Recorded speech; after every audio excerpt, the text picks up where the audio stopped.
Okay, it's the moment you all have been waiting for. Okay, you're gonna basically open up your cover and put your face on now. So, inside your H drive, you have this magazine, and hopefully you have your face. Now, some of you might have your face right here on a desktop. Either way, you're gonna basically open this up. Then you're gonna drag this on top of it. So you're gonna click on the magazine you chose. Again, you should have dragged this XCF file into your H drive. Okay, you should have done that in the last step of your project that I showed you. So then now you're going to take the picture. So I'm just going to drag this picture right on top. Okay, don't open it. Drag it on top like this. Okay, now it's going to be too big. Okay, and don't worry about that. That's the part we're going to do now. And that's where you're going to spend a lot of your time today. So obviously you want to put this face so it is the right size on here. So when you open this up, you'll usually see by default a thing called layers over here. So if I said window, and if for some reason it does go away, just go window, dockable dialogues, layers. Okay, so when you see that, it'll say histogram. And I can see that there's different layers. So this is, imagine you're baking a cake. This is the layer on the bottom. This is the layer in the middle. And look, there's a hat on top. So if I close that, there's no hat anymore, or if I hide that eye. So I did this one specifically because there is a hat. So if you didn't have a hat, no big deal. But some of these will have a helmet or a hat or something on top. And I wanted you to see how you would do that. So basically, all I'm going to do is I'm going to take this layer, and I need to make this the right size. So to do that, you're going to go up where it says layer, and you're going to go down to where it says scale. So it's like towards the bottom. Okay, it's the fourth one up from the bottom. It says scale layer. So again, I am scaling my photo layer, this layer right here. If you wrote your face on it or whatever you called it, okay, that's the layer. Do not scale the magazine. Do not scale some other thing on here. You're going to scale the photo layer. So I press scale layer. Okay, and then all I'm going to do is I'm going to keep this locked right here. It should be locked so that if I change one of them, it changes the other ones. And I'm just going to change these numbers. So I'm going to make these smaller, obviously. When I do that, if I press scale, you'll notice the face got smaller. Okay, so it's layer, scale layer, and you're going to keep doing that until you see about the right size. So again, every one of these magazines is going to be a little different. So if I press scale right now, oh, I'm getting there, it's getting closer.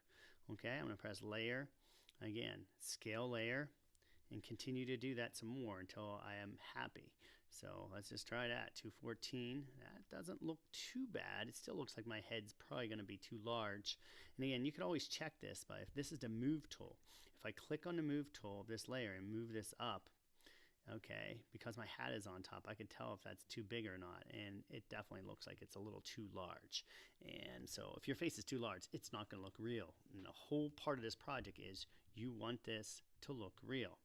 Okay, so again, if I go back some more, I'm just going to go layer, scale layer some more. And they really made this easy in GIMP to do this. So I just scale it down, press scale. Okay, now that looks like it might just be a tad too small. So if I have to hit Command Z, I can hit Command Z or go layer scale. The nice part about GIMP is you could go up too, and it really doesn't distort it much. So again, I'm just going to go down, and then pay attention to the numbers. So I'm down here at like 190. Let's see what 190 looks like. It doesn't look too bad. Okay, maybe a little too big, so I'm just going to try it a little bit more. Okay, at 190 here with, I'm going to go down to like 185, see what that looks like. And take your time here. Do not rush this, because if you do this right, like right now, I think it's scaled it down a little bit more.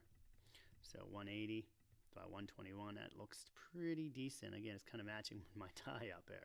And then what I'm going to do is I'm going to take this eraser tool and start erasing like my shoulders. Okay, now this is where you want to be kind of slow. You don't want to do this part too fast, because if I go too fast, it's going to look bad. Again, not looking bad. I'm going to scale this down just a little bit more. So I'm going to go layer, scale. Again, I'm on 180, so let's try 175 or 176 or whatever it says here. Press scale, that even looks better. Okay, and again, now when I get close, you're going to want to zoom in. So this is why we practiced all those tools before. When you zoom in, percentage-wise, it helps you. So remember, the zoom tool, this is a magnifying lens. If you click on here, it'll help you zoom in. zoom in.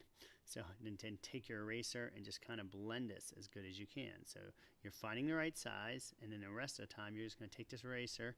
Remember, you do have different brushes you could use. I would probably use a hard one and make it kind of small here with my spacing here, or my brush size. Remember, if you click on this brush, okay, and over here you have different layers that open up depending on what tool you clicked on. So if I clicked on my brush, it'll say size, like this is 20. I might want to make that smaller while I do this. Now, 1 pixel might be a little too small, so if I use 5, click on my eraser now, and just go through here, and that's going to be a nice edge that I can erase. And then I'm going to go really slowly here. Okay, you don't want to take too much out. And this is where you're going to basically do today. All right, you get this part done, you're good to go. You can go and typing, and that's it. So